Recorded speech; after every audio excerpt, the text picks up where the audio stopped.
Welcome to English Storytime Hub. Today we continue to read the author's book, The Enchanted Rift. Enjoy watching. Chapter 1, An Unexpected Journey. The apple flies past Anna's head and hits the sparkling crack she found earlier. It seems to hit a wall, stopping suddenly. Something small appears through the growing crack and pushes the apple inside. The crack gets bigger, looking like a tear in a curtain. More sparks and a louder crystal sound come from it. But the unexpected guest and the apple are nowhere to be seen. Tom and Anna walk slowly to the bigger crack. Anna touches the sparkling edge first. It's cold, but it doesn't hurt, She says, and stands on her toes to look inside. Tom, look. She squeals and pulls Tom up. Tom stands on his toes, trying to balance as if looking through a keyhole.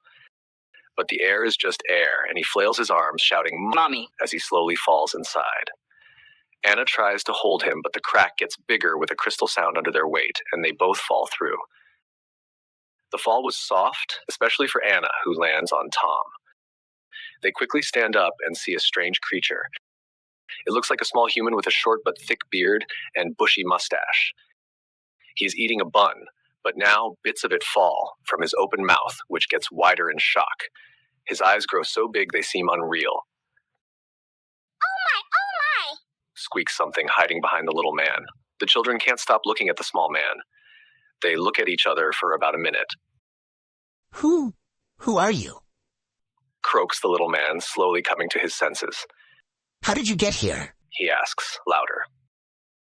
A tiny fairy appears from behind the little man's shoulder. Tom and Anna have no doubt she is a fairy, just like in the stories. Tom and Anna look at each other in shock. Maybe they're big squirrels? Squeaks the fairy. Squirrels? Protect me, Mother Earth. Says the little man, tapping his forehead. Some strange beardless gnomes? The bearded stranger continues, wrinkling his nose slightly. I'm Tom, just a regular boy. Tom speaks first. And this is Anna, my friend. He says more confidently. Anna curtsies slightly, like in a movie. Yes, we are humans. Who are you? The small man shudders, rolls his eyes, and collapses to the ground.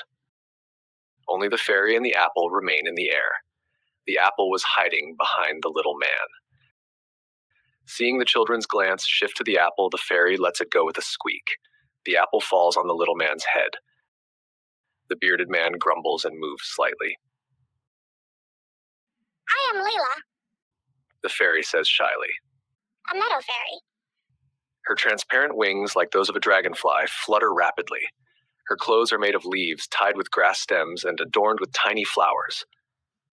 And this is Gobby the gnome. She says, pointing to the rising little man. He wears a strange outfit made of leather and pieces of tree bark. Various tools and small pouches hang from his belt. Short brown hair, a thick beard, and bushy mustache. Yes, he is a gnome. Welcome to Tudoria. Lila says bashfully, flipping in the air. The children exchange glances, their hearts pounding with excitement. They are in a real fairy tale. Fear and anticipation of adventure fill their souls. Welcome, indeed. This is no place for you, and I strongly recommend you go home. Shoo! The gnome says, waving them away. Anna, to her own surprise, giggles. It looks so funny and ridiculous. I'm Gobby, a respected master of magical mechanics. The gnome grumbles, his cheeks turning red and furrows his brows even more. Anna can't contain her laughter. Sorry. Really sorry. You're so serious, Gobby. But I can see you're kind. Why do you think we can't stay? Gobby relaxes slightly and snorts. I thought people were bigger. So many stories. He mutters, sitting down and picking up the unfinished bun. Anna and Tom finally look around. The crack behind them is almost gone and shrinking by the second. Don't worry. I know how to open it again. Leela squeaks, seeing the children's worried faces. So it was you who brought them. Gobby shouts, coughing and dropping the bun again. He pulls a blue magic stone from one of his pouches and starts mumbling into it. Oh, maybe we should take a walk. I'll show you around. Leela hurries. There's a rustling sound in the nearby thick bushes. Slowly and majestically, a creature emerges that looks like a large humanoid owl. He has white and brown feathers and large bright green eyes. It steps carefully with its owl-like feet and rubs its hands together. Yes, hands. This owl had arms, but no wings. Woo! What a marvelous event. It says in a smooth voice. I am Oliver. It introduces itself and continues. And I am very curious to know how you got here. Oliver's voice is enchanting, like listening to a bedtime story, like the sound of a river, the crackle of a campfire. His voice makes you want to listen more and more. To his own surprise, Tom starts telling their story. It is short, but detailed. Oliver rarely speaks, but his keen eyes follow every move the children make, as if trying to uncover their secret. When Tom finishes, Oliver silently takes a couple of steps to one side, then the other. Then, without turning his body, he slowly turns his head. Very curious, he says. Leela, you wanted to show them around? Go ahead. There's much to see. Layla furrows her brow slightly, as if wanting to say something, but then she smiles broadly and waves to the children. Let's go on an adventure. Layla flutters ahead, chattering nonstop, and the children follow her. They walk together with the fairy, while the giant owl watches them impassively, its head turned at an odd angle. This is a special place, a hidden valley. You have nothing to fear here. Lila says. See the mountains there, and there? They surround our valley like a mother's embrace. Even winter doesn't reach here. Isn't it amazing? And this is the old forest. I rarely fly here. Lila says as they walk along the edge of the forest, which almost touches the shimmering surface of the river. Tom and Anna carefully step over the roots of old trees, looking around nonstop. Anna, look! What a big mushroom! Tom exclaims, pointing to a mushroom the size of a watermelon. Anna takes a few steps toward it, but the mushroom suddenly turns, placing its tiny hands on its plump sides. His brown hat with star-shaped spots rises in displeasure, and the mushroom, puffing its cheeks, begins to rise into the air. Many other colorful mushrooms, previously unseen, follow suit. Don't touch them. They are very sensitive, almost like Gabi. Lila laughs. If you get too close, they might start spitting, she adds. The mushrooms, like birds, settle on tree branches, clearly showing their displeasure at being disturbed. Incredible, Tom whispers, laughing with Anna.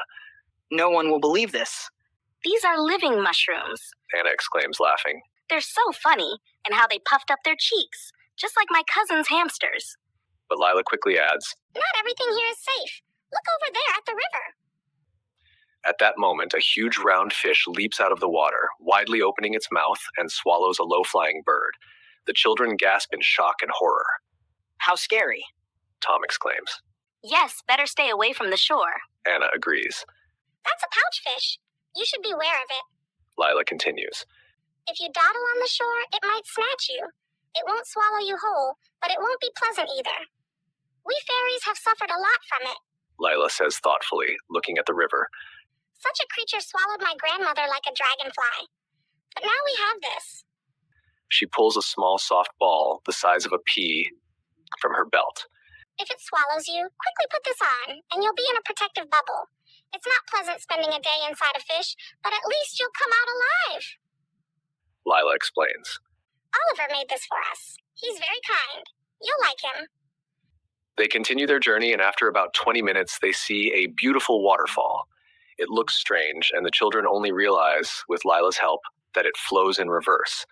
The water rises upwards, defying the laws of nature. This is incredible, Tom says, unable to believe his eyes. What a wonderful world, so bright, Tom says. Yes, very unusual and interesting. I like it. Anna says. Can you promise not to tell anyone about this? Lila asks directly. Honestly, we're very afraid of people. Please promise. Tom and Anna exchange glances and nod at the same time. Lila smiles. Now, try some squeak berries. To be continued in the next video. Don't forget to subscribe to the channel and like the video. Click the bell so you don't miss new chapters of the book, The Enchanted Rift. Exclusive to YouTube on the English Storytime Hub channel.